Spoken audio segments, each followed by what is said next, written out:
Welcome to Flippening, the first and original podcast for full-time, professional, and institutional crypto investors. I'm your host, Clay Collins. Each week we discuss the cryptocurrency economy, new investment strategies for maximizing returns, and stories from the front lines of financial disruption. Go to flippening.com to join our newsletter for cryptocurrency investors and find out just why this podcast is called Flippening. Clay Collins is the CEO of Nomics. All opinions expressed by Clay and podcast guests are solely their own opinion and do not reflect the opinion of Nomics or any other company. This podcast is for informational and entertainment purposes only and should not be relied upon as the basis for investment decisions. Welcome to part 2 of this conversation with Tieshun Roquerre, founder and CEO of Namebase, an exchange and registrar for Handshake domain names. For some context, Handshake is a blockchain-based protocol that enables the decentralized ownership of top-level domains, or TLDs. .com and .org are examples of top-level domains. These domains can be used for websites, apps, or crypto wallet addresses, and anyone with HNS, which is the native Handshake token, can bid on names. Tieshun's company Namebase facilitates these auctions and really does a lot more. Our conversation is split up into 5 chapters. In Chapter 1, we discussed the origins of Handshake and Namebase. Chapter 2 was an overview of the Handshake ecosystem, its relationship with Namebase, and differences with other protocols. For Chapter 3, we look at Handshake and HNS from an investor's perspective. Chapter 4 is a how-to guide for acquiring a Handshake top-level domain. Finally, in Chapter 5, we consider Namebase's future. In the previous episode, which is part 1 of this conversation, we covered chapters 1 and 2. In this episode, we'll cover chapters 3, 4, and 5. The transcript and show notes for this episode are available at flippening.com/namebase. We'll get to this episode in just a second, but before we get started, I'd like to pause for a moment to tell you that this episode is brought to you by some great sponsors. The first of which is Manscaped. To be honest, I had reservations about doing this ad because I was concerned that it would be off-brand for our audience. But I think it works, and I'm going to do it anyway. So I'm actually going to ignore their ad copy and not talk about or... So the truth is that I use this product myself, and I like it, and my wife is not complaining either. So here's the deal. With so many people staying at home with significant others due to COVID-19, there's a lot more need for this kind of product. You might not have been able to get a haircut for a while, but the rest of you doesn't have to look all crazy because of Manscaped. And Manscaped is going to let you do a below-the-waist haircut by yourself. I can't believe I just said that. Here's the deal. Manscaped is the only men's brand dedicated to below-the-waist grooming and hygiene. Manscaped is forever changing the grooming game with their Perfect Package 3.0 Essentials Kit. The Perfect Package 3.0 kit comes with the new improved Lawn Mower 3.0 waterproof, a cordless body trimmer, and a ton of other liquid formulations to round out your manscaping routine. This third-generation trimmer features a cutting-edge ceramic blade to prevent manscaping accidents. And of course, let's not forget about the Crop Preserver, an anti-chafing deodorant and moisturizer. You already put deodorant on your armpits, right? So why aren't you putting deodorant on other important parts of your body? For a limited time, subscribers get not 1, but 2 free gifts: the Shed Travel Bag, which is a $39 value add, and the patented high-performance anti-chafing Manscaped Boxer Briefs. Finally, get 20% off and free shipping with the code FLIP at manscaped.com/flip. That's 20% off with free shipping. And remember to use the code FLIP so that they know that I sent you. Your partner, your body, and whoever's stuck with you all day during quarantine will thank you. Also, this episode is brought to you by the good folks at Nexo. Here's a word from them. Nexo is the only lender offering instant crypto credit lines which let you use digital assets as collateral to get cash in 45 fiat currencies and stablecoins. You might remember Nexo from episode 64, where we spoke with their co-founder, Anthony Trenchev. If you haven't heard that episode, I highly recommend checking it out, as it's one of our most popular episodes to date. And Nexo has a big announcement related to credit lines. Their annual interest rates for credit lines are now starting at just 5.9%, which may very well be the lowest borrowing rate in the whole industry. Nexo is also a strategic partner of exchanges, OTC desks, and crypto funds through its portfolio of structured financial products. Institutional counterparties can earn up to 8% annually on their idle stablecoins, enter into asset swap agreements, or directly borrow crypto. Individuals can also park their cash and stablecoins at Nexo's interest-earning account to get an annual return of 8%. What's more, interest is paid out daily, and you can add or withdraw funds at any time. So if you're looking to borrow, lend, or swap digital assets, Nexo is your go-to partner. Definitely explore Nexo.io, or if you're an institution, reach out to them at institutions@Nexo.io. This episode is also brought to you by the good folks at CryptoTrader.tax. Here are 4 things you should know about them. Number 1, CryptoTrader.tax automates the entire crypto tax reporting process and has partnered with the TurboTax team to bring cryptocurrency tax reporting to the mainstream. Number 2, CryptoTrader.tax offers a complete tax loss harvesting module to help investors figure out their greatest tax savings opportunities to reduce their taxable income. Number 3, CryptoTrader.tax supports all fiat currencies, meaning users from all over the world can use the platform to calculate their gains and losses in their home fiat currency. Finally, number 4, CryptoTrader.tax offers a suite for tax professionals to help them manage their cryptocurrency clients. While I'm not a CPA and not qualified to provide tax advice, I should note that I personally advise my family to never just hand over their exchange history to a CPA. Instead, I encourage them to let CryptoTrader.tax analyze their trade histories, find the tax calculation method that's best optimized to save them money, and then submit summary documents to their accountant.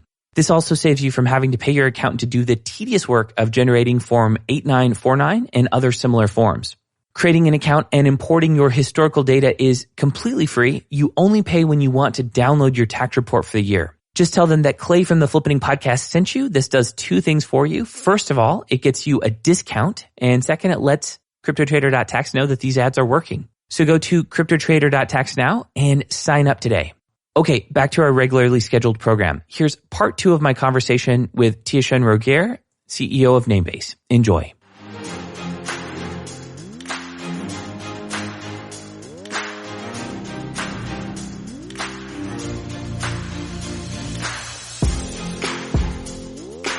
Let's pick up with Chapter 3 and explore the opportunity that exists for investors both with the HNS token and in owning Handshake top-level domains.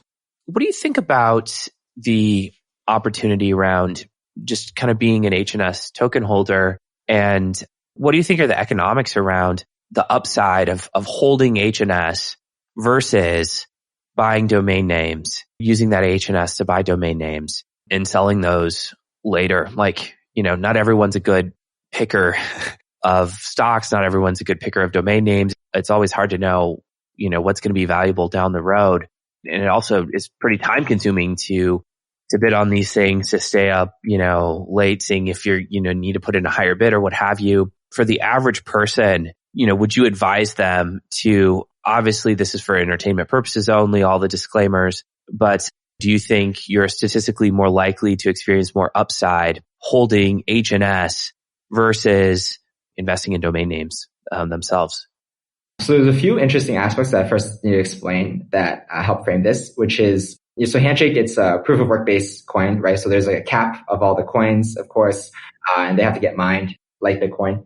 The interesting thing is that each auction for Handshake, right? I mentioned earlier that .coin was sold for 200,000. It was the highest bid was 200,000 HNS. And so that, it was one. And then, where did that money go, right? Where did that HNS go? Actually, that HNS gets burned. So when you win a name, that HNS, it doesn't go to any organization, doesn't go to any entity, doesn't go to any individuals. It actually just gets burned on the network. And so not only does that make sure that the winner pays like a fair market price for that name, but it also means that each name registration decreases the total supply. So it's actually a very deflationary effect, which will be interesting to see like how that affects, like theoretically, the coins would trend towards zero. I think in practice, it's not going to actually happen. I think it'll probably trend towards some amount of coins. But basically, the number of coins will go down over time as they're being used for the domain name use case. So there's that aspect. Then the question is, okay, should I hold HNS or should I register a few domains? I would say one is you're probably better off just doing both. But to give you a more nuanced answer of like the comparisons of each, the way I would think about it is like holding HNS is like you're getting exposure to the growth of this new internet. So like overall, right? So that's kind of like an index fund. So holding HNS kind of gives you exposure on the entire market as an index fund. And then if you hold a domain name, you might perform worse than that index fund, or if you get a good one, you might perform wildly better than that index fund. So it'd be like, if you invested in Netflix, Netflix for the past 10 years has performed phenomenally. If you just invested in Netflix instead of an index fund, you would have done way better than everyone else. But if you're an average person, maybe just putting the money into the index fund and not thinking about it is better. So that's kind of the distinction. So there's a lot for people who, have an idea. If you have an idea or you have a sense of, what could be interesting for people, maybe not even to monetize the domain name itself. Maybe you just want to, sell it in the secondary marketplace. You register it and then you promote it to people who might find it useful and then they just buy it. That could actually bring you phenomenal returns. But if you're, not sure, then the easiest way is just kind of get some index fund exposure.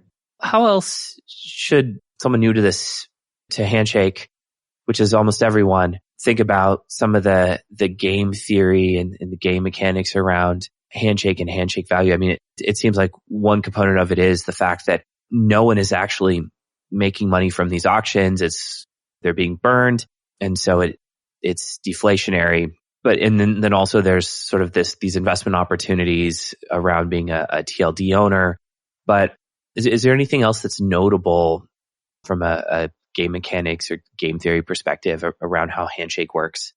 I think something that's really important to point out is you have to look at what is providing the underlying value here. And so there will always be, speculative activity. You can have speculation around anything, right? But the thing that ultimately is going to drive value and enable that speculation to continue and persist in the future, right? Domain names, there's a lot of speculative activity around domain names today, but they're also used for, by every company in the world. So there's real underlying value, and that drives the speculation. So that is ultimately what you need in any market for it to continue, right? Otherwise, you just get this massive bull run followed by this huge crash because there's no underlying value. And the comparison is there's a difference between domain names and Beanie Babies, right? Beanie Babies at a certain point were an incredible investment, right? People were able to pay off their kids, college bills, just flipping Beanie Babies. But effectively that ultimately crashed because people realized there's no underlying value to these things. Whereas with domain names, not only were they an amazing investment, when they first got started decades ago, there's still an investment today. I was just at this conference, NamesCon. It's the biggest domain name conference in the world. It's amazing. There's conferences for everything, but there's still an entire industry of people who are basically speculators, and they just monetize the domain names themselves. And the reason why that trend was able to persist for literally decades is because there's underlying value to these domain names. And because they're scarce, domain names continue to become more valuable every year. People are registering more domain names every year. Right now, there's around 400 million domain names registered in the world. Billions of dollars, just to 400 million, that brings in $4 billion of revenue every year. And that's not even including the secondary market, which, obviously is even larger. So that is the thing that ultimately gives Handshake the real value, is people using Handshake for its use case. And that's largely because, if you look at history, there's an amazing precedent, which is we already know domain names are valuable. We already know that this system is something that people use. There are a lot of developers that are excited about Handshake, which is something that as a developer myself, that's probably the most exciting thing. The speculation and stuff is really fun and cool, but you need that precedent to be there. And there are developers that I know that literally aren't even interested in crypto. They kind of despise it, honestly. They just don't like it in general. But they're interested in Handshake because they're excited about it. They see the potential.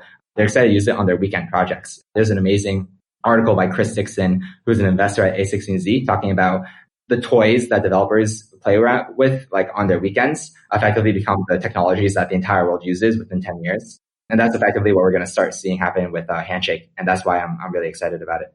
I do want to talk about a scenario which I think could potentially play out, which is that second level domains really don't become a thing. In other words, that you've got a limitless universe of domains that exist, sort of as top level domains. And, I've heard you talk about kind of someone bought .coin for a healthy sum of money. Mostly I don't see people adding that dot there for .coin. It's just they bought coin/. Do you think there's a real scenario where second level domain ownership doesn't become a big thing for anyone other than the TLD that wants to have a a second level domain under their TLD? Actually, my perspective is the flip side of that. I think the market for secondary domains will thrive in the early period, and long term is where I have uncertainty. So long term, you're right. I don't know whether people are going to be paying for these second level domains or if they're just going to be registering the TLDs themselves. I expect that regardless, the secondary name market might still exist, but I think it would probably like the value of each individual domain would cost less over time. Obviously, like that, if you make it up for in scale, like that's still fine. But I think the early days, I don't have a question in my mind that that's going to be a market in and of itself, because when you think about the technology adoption cycle of markets, it's never like you flip a switch and you're done. Like literally that never happens. The way that technology usually gets adopted is that you have the initial true believers, and then you have early adopters, and then you have the early majority, the late majority, and then finally the laggards. These are people who they'll use your technology, but they're like kicking and screaming the entire way, but they use it because they have to, because like everyone's moved to it. This is the crossing the chasm framework, right? Exactly. Yes. That's the crossing the chasm framework. And so if you think about that from that perspective, the majority of people using Handshake, they're still going to be thinking in the existing paradigm. So they're not going to be thinking about using the TLDs as like domains themselves, and they probably won't want to. So I think in that initial period, people will still like to use these, second level names. So then the market for that will be the case. But I think what ends up happening is that, maybe long term, maybe you're not able to charge $10 per .coin name. Maybe it's actually, $1. Maybe that's fine. Maybe you have like 100,000 people paying $1 a year. And so that's actually like, an amazing business, but it's no longer like, .com, which generates $1 billion per year. That's effectively what we'll see. So there's going to be a market, and the cost will probably go down over time. But then, the thing with the names is that they are still scarce, right? So yes, you have .coin. Maybe, someone else can register Bitcoin, but then maybe like a lot of the coin names are registered. And so someone just wants to go and register, that .coin name. It's still like aesthetically, it's still pretty pleasing rather than Bitcoin Slash. So I think that's what we'll end up seeing. So I think one of the things that have made owning a TLD so valuable in the traditional domain name ecosystem is that the infrastructure currently in place allows registrars to offer .com, .net, .org, and then hundreds of others from one source. So if you go to iwantmyname.com, I think that they've got like, hundreds of TLDs available. And a lot of people are less interested in, can they get the .com? Can I get myname.com? And they're more interested in, can I get myname something that doesn't seem terrible, something that's sort of okay with them. And if it's .co, if it's .io, as long as it's not a spammy TLD, like maybe .us or .biz, they seem to be fine with it. So they're starting with their name first. And because these websites are able to do a lot of aggregation, both on the supply and the demand side, it works. With Handshake, can a single registrar offer, the ability for users to purchase second level domains across all the TLDs on Handshake? Is that even possible? Yeah, Clay, it's funny you asked that. I think that's actually the best question you could have asked given the context of what we were just discussing. It's not only possible, but it's also the most likely. So there's actually a specific format and protocol that TLD operators use today to let registrars register second level domains. And that is like what every registrar uses. And the existing paradigm is to basically you only register second level domains for second level domains. You don't register TLDs themselves. So the registrars are actually only geared towards this existing paradigm. And with Handshake, you can do the same thing. For each TLD, you can create the infrastructure, and this is something that we'll be working on. But basically, you can create the infrastructure to sell register the second level domains with that existing protocol. And then all the existing registrars can just plug into that because they're already used to adding new TLDs to their offerings. So that is actually the easiest way for people to go and register these names will probably be through these registrars, like integrating it. And those registrars already have all the existing domain buyers buying names through them. That's another reason why that the second level name market will continue to exist even as handshake TLDs become widely registered, because the existing infrastructure, there's path dependency. The existing infrastructure is geared towards enabling that purchase process. Let's say you're GoDaddy and you decide that you want to offer handshake second level domains. There's a lot of people going there already. Once they've done the work, do they have to white label TLDs, or can they just enable searching across every single one of them, even though there might be millions of handshake TLDs? They can enable searching across all of them. That's definitely something that's feasible. Wow. And do they have to have agreements in place with every single TLD? Because if you own the TLD, you essentially get to control what happens at a layer below that. Oh, but you're saying there's existing protocols in place that enable this, and Handshake is compatible with them, so that it would just plug into whatever the existing system is for doing this. Totally. You can imagine that maybe the registrars will want to make sure that there's an agreement in place so that, their customers are going and registering these domains, the handshake domains, and they have some assurances that the TLD owners not just going to like yank it out from them. And that's actually something that we'll do is, a lot of this stuff is not only the technology, but it's also kind of like the legal infrastructure and all this other stuff. So effectively what we're going to do is we'll allow people to be these CLD operators, and we'll set up these agreements. So it's basically copy and paste, right? So they can go and do this very easily. And so we can actually standardize that format. Anyone can obviously just go and do this on their own if they want, but there's a lot of efficiencies that can be gained by just making something standard. And then for the registrars that already exist, right, they can just like plug into it, and it's like, you support 1, you support 1,000,000, and you have the same guarantees, and you have you don't have to do like a bespoke agreement with each one, so that you can actually enable adoption much more quickly doing that. And so not to get too much in the weeds, but yeah, I do want to dig into this a little bit. So let's say you're GoDaddy and you don't want to incur risk. You don't want to incur the type of risk that would ensue if, let's say, they sell a domain name, and let's say it's for name.crypto.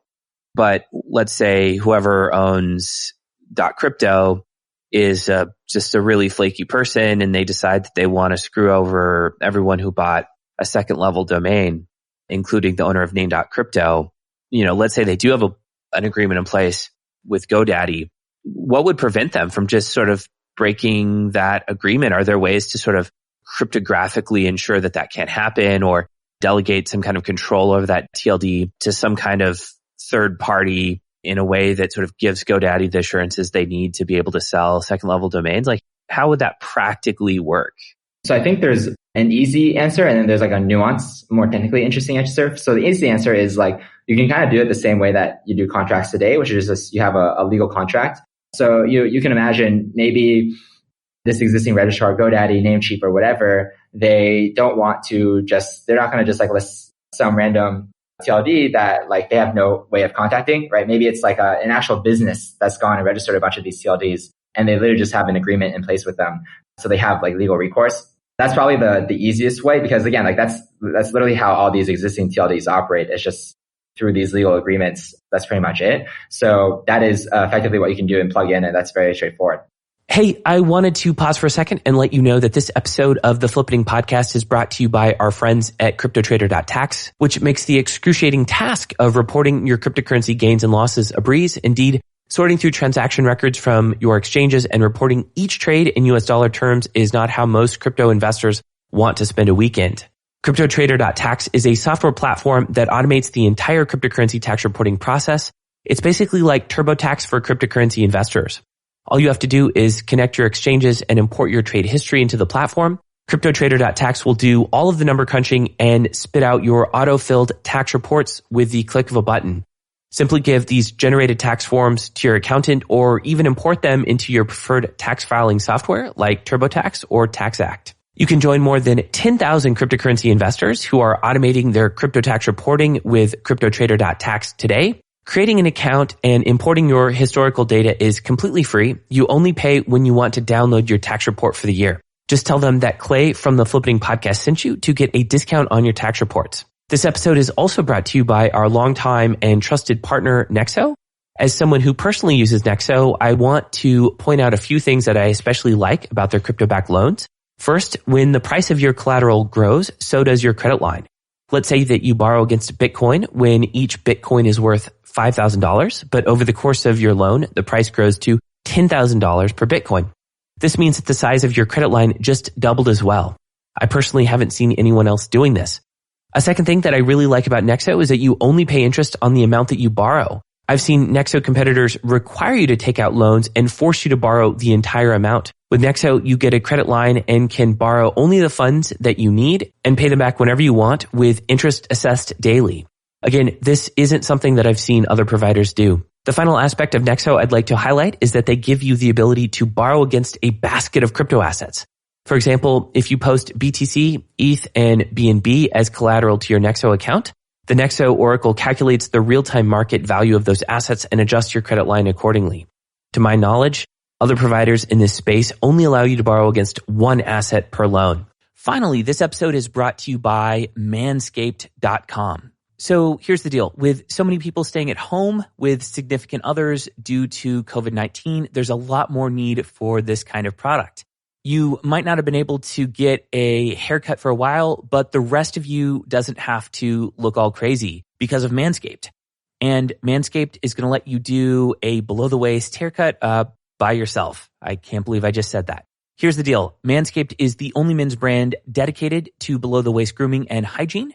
Manscaped is forever changing the grooming game with their Perfect Package 3.0 Essentials Kit. The Perfect Package 3.0 kit comes with the new improved Lawnmower 3.0 waterproof, a cordless body trimmer, and a ton of other liquid formulations to round out your manscaping routine. This third-generation trimmer features a cutting-edge ceramic blade to prevent manscaping accidents. And of course, let's not forget about the Crop Preserver, an anti-chafing deodorant and moisturizer. You already put deodorant on your armpits, right? So why aren't you putting deodorant on other important parts of your body? For a limited time, subscribers get not one, but 2 free gifts: the Shed Travel Bag, which is a $39 value add, and the patented high-performance anti-chafing Manscaped Boxer Briefs. Finally, get 20% off and free shipping with the code FLIP at manscaped.com/flip. That's 20% off with free shipping. And remember to use the code FLIP so that they know that I sent you. Your partner, your body, and whoever's stuck with you all day during quarantine will thank you. Okay, back to Tieshun. What's interesting is that you can do a lot of neat stuff on top of that, right? So as I mentioned, you have keys that can send different types of transactions. And so you can imagine maybe there's one key where there's a world in which you have the key for the ownership, but then to be able to update the records for that TLD, it's controlled. You give it to GoDaddy. It's like a key that can do that for like 5 years, right? So you have a key that is like timestamp, time locked. I can do that for 5 years, and that's like the scope of the agreement. And so for that 5 years, GoDaddy is able to then make sure that those records are pointed towards like GoDaddy's name servers or whatever. And now they have a guarantee. They literally control the key to it. That's something that is feasible with Handshake. So like those scripting possibilities are, to me personally, very interesting. And I think that's what you'll see happen eventually. I think initially it's going to be enforced through legal contracts. And then people will realize that those legal contracts generally work, but they have failure cases. And then it'll move to basically the contract through code, which will be obviously much more robust. And, let's say you're just kind of going through the traditional legal system. How is identity handled? Like, let's say you have some H&S, you bought it through like, I'll put in quotes, OTC markets from some dude you met on Telegram, and you have a bunch of H&S. There's no KYC AML on you, and then you use like a command line interface, or you don't use like Namebase to buy the domain name, but you're like on Tor, you buy a domain name. How would GoDaddy know that you actually own something, like that you actually have custody of domain? Would they request that you just kind of publish something to your DNS records or something like that? Is that how it would work? While right now on Namebase, you need to first buy the coins, then register the names. The next iteration is we just completely abstract that away, and you can just go and register the names directly with any currency. And for that, we actually can do that completely anonymously. So you can actually just go on the Namebase and take advantage of that and just register the name, take it on Namebase, keep it on whatever you want. So that'd be a really cool thing. They won't have to go through that entire process with Tor and all that. But in that case, It's basically the same as like proving ownership of a wallet. So you can go and, create a signature. Maybe you spend your name into another address that is jointly owned with GoDaddy and you, right? Maybe it's like a multi-sig kind of thing and like a third-party escrow. There's a lot of ways to do it where it's like, oh, even if this person is like completely anonymous, we are actually completely okay because we have the keys that are making sure that this is still secure and safe. And then just getting to use cases, just the question that sort of popped up is, can you use handshake names for resolving wallet addresses? Does that use case apply here or not? That's an interesting question. It is definitely doable. You can definitely associate, because with Handshake, you can store two types of records at the root, which is stored on the blockchain. You can store name server records, NS records, and TXT records. I think there's like one more obscure record type, like DS record, but basically you can store a name server record and a TXT record. So the TXT record can store any arbitrary data. So, one interesting thing that I'm interested in seeing is, Saya coin. They just launched, I think it's called like Skynet or something like that. That's amazing. David Fork is an incredibly intelligent person, and he's one of the most mission driven people that I've ever seen, which has been amazingly refreshing to see. But they just released this amazing technology for streaming data, streaming files through a decentralized network. And I'm really interested in seeing you storing the Skynet address on the TXT record on your Handshake name. Now you have a completely full stack decentralized application that you can go and access. So that's like super cool. I'm really excited to see. And I think, the first developers who do stuff around that, they'll probably get a lot of recognition, because that'll be probably one of the first times that you have something that's so easy to use and so powerful. And then the other thing that you can do is, that TXT record, it can be a wallet address. You can do that. The reason why I hesitate to talk about that as much is because I think that one is, you have ENS and Unstoppable, they're working on those use cases. And I think for the purpose of like wallet naming, they're probably actually sufficient. I haven't personally tried them, but it seems to be good. And the thing that it really requires, it's like a lot of BD work. You need a lot of partnership work to get all these wallet developers and companies on board and using the same standard. And I think they're making a lot of focus on that. And again, like that's, with Handshake, it's really focused on the DNS use case. That's why I have conviction around it. If Handshake was, kind of splitting between two, I would have much less confidence in Handshake succeeding. But, the main thing that the Handshake ecosystem is focused around is DNS. And I think that's the opportunity to actually make the world significantly better and make the internet significantly better for people is there. And then there are other projects working on the wallet use case. Now, I'm not like an oracle, so like maybe, the community is able to develop a very compelling wallet naming system on top of Handshake. And I think there's a non-zero chance that happens. But I'm personally more excited about Handshake DNS. Can you speak to how Renewal works? Is there a possibility of losing your name upon renewal, or are you guaranteed that if you sort of, pay the renewal fees, probably an HNS within a given time frame, that you can keep your TLD sort of in perpetuity? How does Renewal work? It's actually the case that there is, basically you need to renew your name every 2 years. And the reason why you need to do that is so that if someone loses their key, it's not just like gone forever. But there's no renewal fee actually. You just need to submit a transaction that proves that you own that name. And so that transaction fee is effectively zero in the early days. Interestingly though, it's not necessarily always going to be very cheap to renew. The reason why is because if you look at the scalability of Handshake, it can basically scale to 50 million names. You can register 50 million TLDs on Handshake, which, might seem like a lot, but like, if you look at like domain names today, there's 400 million domain names that have been registered. So 50 million TLDs is like not, it's actually pretty feasible to get there. And those 50 million TLDs, once you get past that, you can still register more than 50 million TLDs, but basically there's a limit to how many renewals can happen each year. And so there's actually only like 50 million names can get renewed each year, or during that every 2-year period. So what that means is that 50 million TLD that gets renewed, they need to pay a higher transaction fee than the 50 million and one name. So what ends up happening is that renewal fee becomes basically as valuable as the 50 millionth most valuable Handshake name. Obviously, every name above that will also pay a renewal fee at least that much, and they'll probably pay more, right? If you think about like if someone has a really compelling name or they have a really popular name, they don't want to lose it. They're definitely going to pay more to make sure that it gets mined. That's another thing is like, for mining is going to be very lucrative. for a long time because like these fees will eventually add up. And that also means that people are you can't really just squat on every name, right? Even after this 1 year period is over, you can't just squat on every name because only the top 50 million names will be able to be renewed. Okay, so you don't have to renew an HNS. You just have to post a transaction that proves that you're still alive. You haven't been hit by a bus Exactly. or whatever. Yeah. And that's also something that we do for the Namebase customers is that we submit those renewals for people automatically so that there's no chance of you losing your name. Because if you forget to do it, right, or if there's for some reason you don't do it, you just lost that name. Someone else can then bid on it because it goes back into the name pool. So it can support an infinite number of second level domains. Is that correct?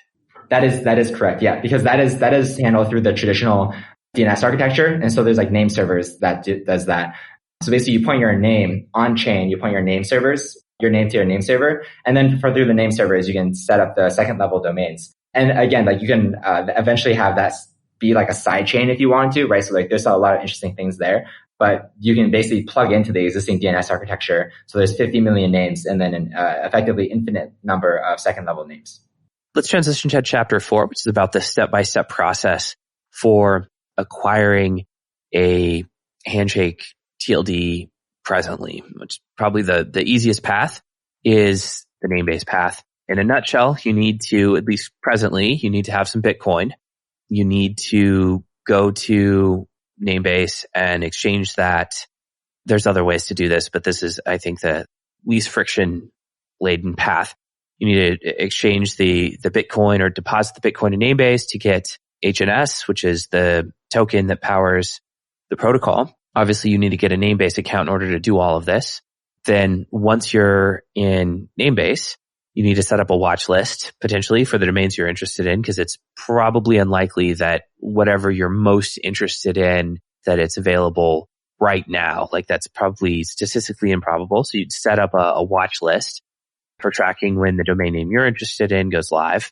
Once the auction process does begin, it's a Victory style auction. So can you speak to the Victory auction, how it works, and some of the strategies that exist around this auction type? Let me describe the high level abstract process, and then I'll go into like the actual weeds of the steps. So basically all you need is the names. The name auctions on Handshake are paid in the Handshake coins, HNS. So you need the coins, and then you need to submit transactions to participate in the auction. So that's what you can do. So you can do that like in a wallet yourself through the CLI, etc. There's a number of ways to acquire names, as you mentioned, like the OTC method or through an exchange like Namebase, etc. Then you go through that process. And then in the weeds, like step-by-step practical method is exactly as you mentioned. So right now, Namebase supports buying HNS with BTC, and within 3-4 weeks, it'll support buying with HNS with USD as well. Hi, this is Mike, editor of the Flippening podcast, cutting in from the editor's booth. We recorded this interview shortly after Handshake launched during the first TLD auctions. At that time, Namebase didn't take US dollars. By now, they may. See for yourself at namebase.io. Back to the show. Basically, you just go onto Namebase. You can buy your HNS with your BTC. If you have a Coinbase account or wallet or whatever, you just send it in, and then you get credited with the HNS. And then you can go, choose whatever names you can want to bid on. If it's available now, you can bid on it now. If it's available, most of these names, because we're in the first week of auctions, 51 out of 52 in terms of the percentage of the names are still not yet released. So you can just add it to your watch list, and then you'll be notified when it is released.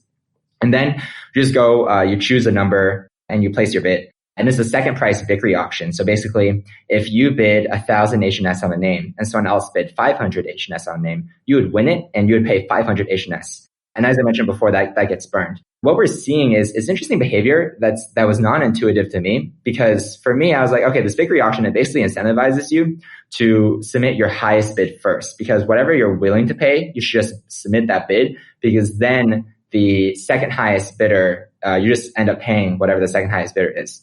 However, what we've seen is that people really care about submitting their bid at the very end. And the reason why is because the existing set of bids, it does basically informs the price. So I think what it is that people don't necessarily have a sense of what the name is worth yet as they go into the bid. And the market kind of is slowly discovering that over the course of that 5-day bidding period. And that's what happened with the .coin. It was like the highest bids at the very end was 100,000 HNS, and then someone at the last minute put in a 200,000 HNS order. So it's actually really interesting dynamics.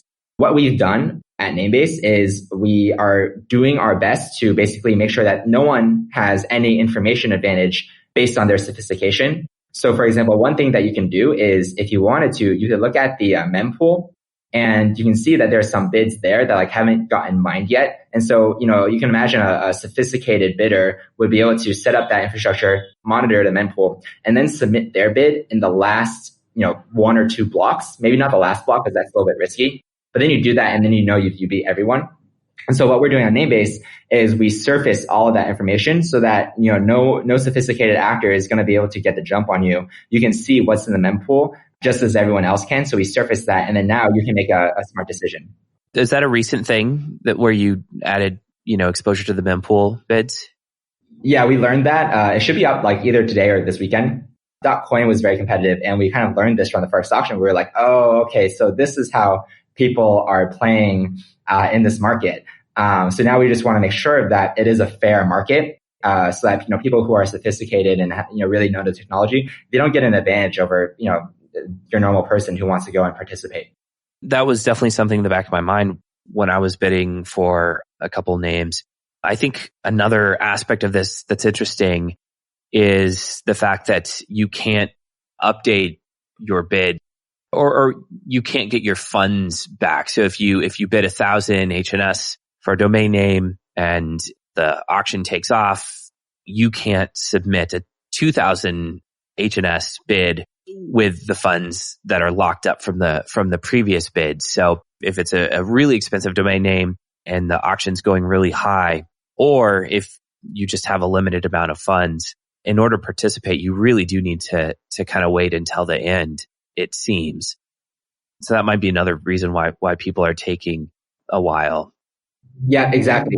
As you pointed out, when you make a bid, those coins are locked up for the duration of the auction. And then if you lose the auction, those coins are returned for you. You need to submit a transaction for that, but Namebase handles that automatically for you. But if you do that, then you can't use those coins on other auctions during that time. Then that's a very important aspect because you don't... Or even that auction, right? Yeah, exactly. Yeah. You can submit another bid, but it has to be, other coins. So you can submit a 1,000 HNS and then a 2,000 HNS bid, but you need to, if someone else pays a 1,500 HNS bid and you increase it to 2,000, you can do that. But that will lock up 3,000 coins for the duration of the auction. And that's critical because you don't want people to just be submitting bids that don't have any weight for them, right? You submit 1,000 HNS bids, someone else puts another one, and then you just retract it and keep on doing that. You really don't want that to happen. And you also don't want whales to be able to just go and bid up all these names. And then, while they're doing that, they just keep on spending their money to bid on names. That is something that, again, like this is what gave me conviction around Handshake. They put in a lot of effort to mitigate that scenario. So if you're a whale and you want to win a very valuable name, right? And I expect that there will be a lot of HNS locked up in the .crypto auction, which is happening right now. If you're a whale and you do that, you're not going to be able to bid on, that much on all the other names because you necessarily locked up your name, that bid for that auction. So that's going to be an amazing dynamic because that means that normal people who aren't whales are going to be able to register a lot of the good names because if you really care about a name and it's, maybe like the most expensive, the most desirable auctions, like a whale can register, but they're not going to be able to register that other name that you like. And then you're going to be able to go and get that. Let's also talk about the two components of the lockup, which is the bid and the blind amount. This is something that confused me a little bit. It was never really clear to me. Like I didn't know that the blind didn't count. Can you summarize kind of those two variables and how they affect the bidding process? There's two components. There's a bid and a blind, and they add up to your total lockup. And the reason why there's a blind is because basically only the bid amount counts towards your actual bid. So that's what determines the winner. If you bid 100 HNS and a blind of 0, your total lockup is 100. If someone else bid 10 HNS and a lockup of 1,000, their total lockup is 1,010. But you won because your bid of 100 is greater than 10. So you only go and pay 10 HNS. And the reason why they want to do this is because they want to give a way to effectively that you kind of troll whales, and you can also hide the true value of your bid. So if you basically you can go on any name, right? You can bid on like one HNS and then a blind of a million HNS if you wanted to. And then whales are now disincentivized because they don't know what the actual bid is, right? So they have to kind of kind of go and just bid their true amount that they're willing to pay, and they have less of an advantage. And the other nice aspect of it is because you pay the second highest price. If every bid had no blind, then you can imagine a griefing attack where everyone bids just one under that bid amount. And now that winner has to go and pay that every time versus paying the true amount of that, the true market value of that name, which is the second highest price. And if you look at the auctions, like this is a dynamic that's already happening. People are using these blinds. Like some of the highest lockups on .coin, they were actually blinds. The second highest one was actually 100,000. So that was cool to see. But a lot of them before then were blinds and just people basically spoofing that. And so it's a really good dynamic because it makes the market a much better market than it would otherwise be. So just kind of thinking about auction strategy, if you were an HNS well and you had a ton of HNS, you could go into, auctions and just post huge, small or medium-sized bid amounts, but huge blind amounts, and just kind of intimidate the entire, market of people that could potentially be interested because they'd look at the lockup amounts and assume that it's not really possible for them to get those domain names. The conclusion I've come to for my own personal strategy is that I generally want to have 100% of what I put down be the actual bid, because if I put a high blind amount, that's likely to drive up the price in a way that I'm not interested in, because if you really want to make sure you get a domain name, you'll look at sort of the highest lockup and assume that in order to ensure that you win, you need to beat that. So I'm not a huge fan of using the blind component because I don't want to drive up the price, but there's so many different ways that this could end up playing out, and I really haven't thought of most of them. What are some of the other strategies that someone could deploy with blinds, with sort of this style of auction? We're still kind of seeing the market develop, and so it's hard to say like what a lot of this is kind of like emergent behavior. Like I've been thinking about this stuff for 2 years basically, and I didn't really expect that people would be trying to do this like sniping behavior. And then now like, I guess it does make sense that people do that. And so now we have to create tooling to help people avoid that situation. A lot of it is emergent. I think the two main use cases now are, one, to basically troll whales, two, to hide the true amount so that it's difficult for someone to again, increase your cost basis without them being like an honest actor. The third one is actually I don't know yet. We'll have to see what some of the use cases of the blinds are. It's pretty interesting to think about what's going to happen.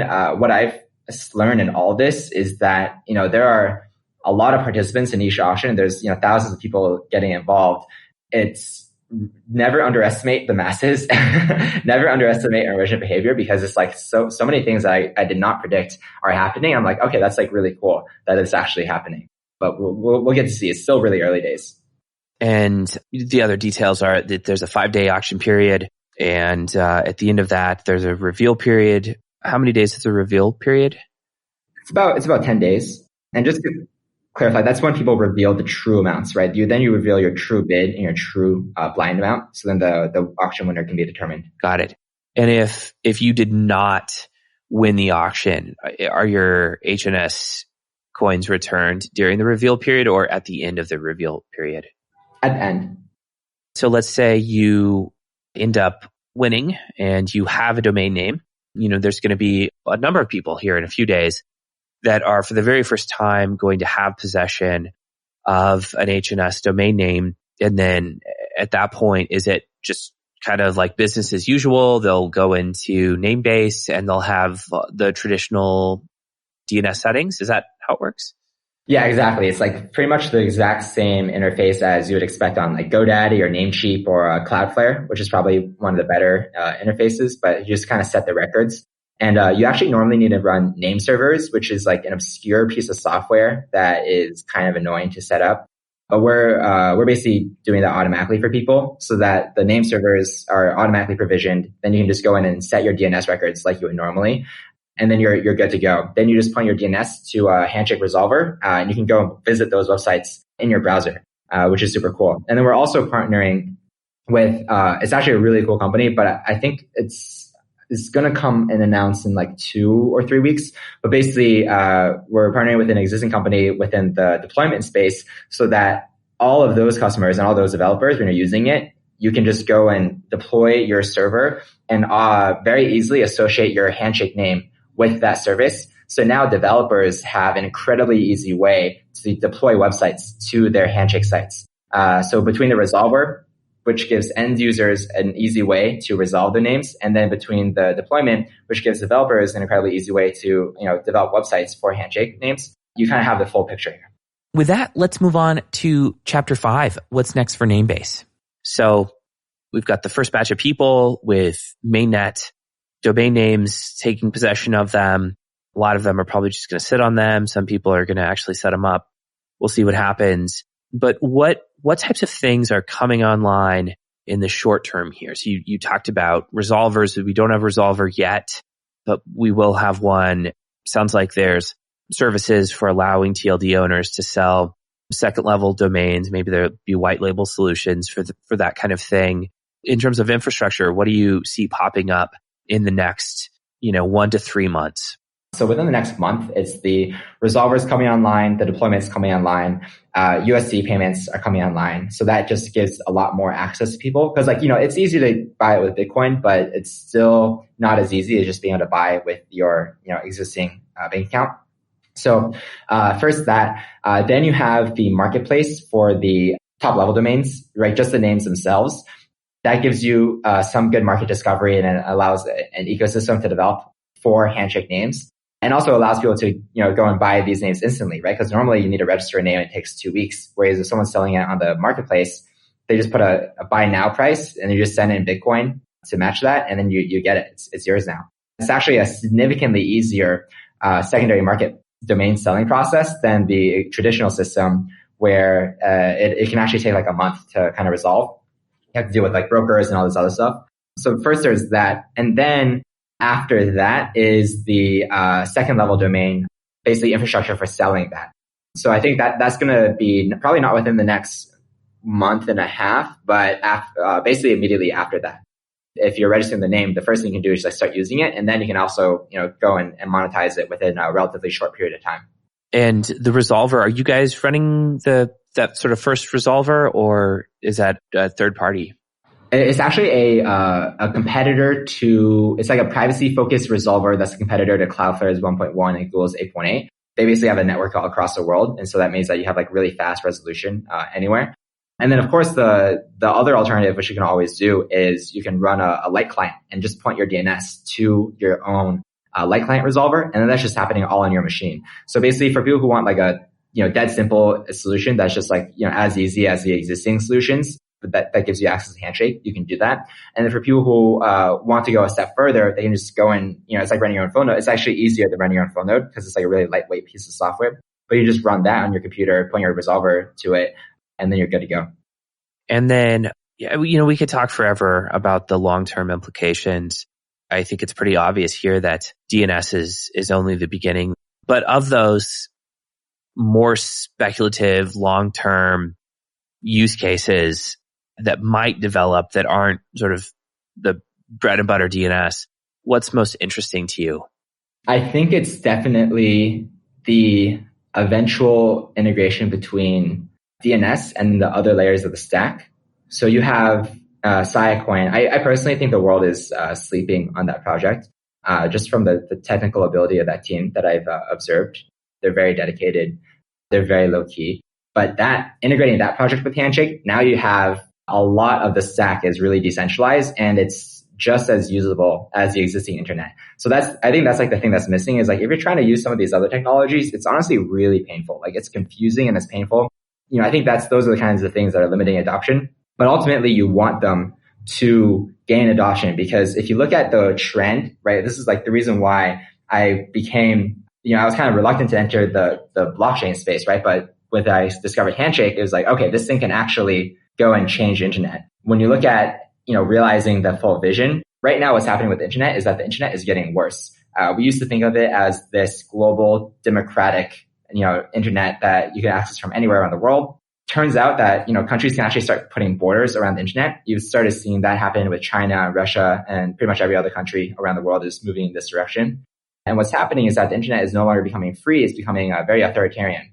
And the trend 10 years from now is that the internet is going to be much worse than it is today. This is not just, me having this sentiment. It's from speaking with people, head of security at Google Cloud, people who've been involved in DNS, people who've been involved with developer infrastructure for a long time. They kind of see what's happening and they're very concerned about it. And this technology is something that can actually change that trend. People who are coming in on day one, they are the people who are going to start and spread that technology to the rest of the world. There's an amazing quote. I forget which author it was, but it was effectively, the future is already here. It's just not evenly distributed. And that's exactly the case with Handshake. I think Handshake is going to be the future. It's just not evenly distributed. As it grows, and then as we see these other technologies fill out the other part of the stack, we're going to be able to create an internet that the entire world is going to end up using, and it's going to be the better for it.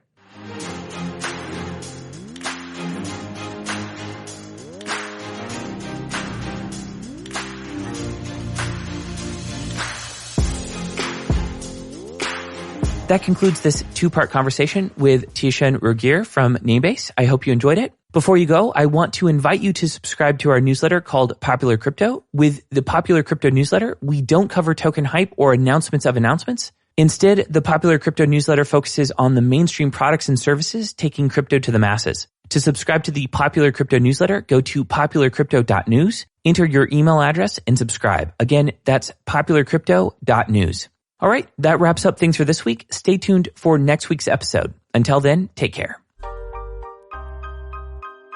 That's it for this week. To sign up for our free crypto investing newsletter, listen to other episodes, or get the show notes from this episode, please visit flippening.com.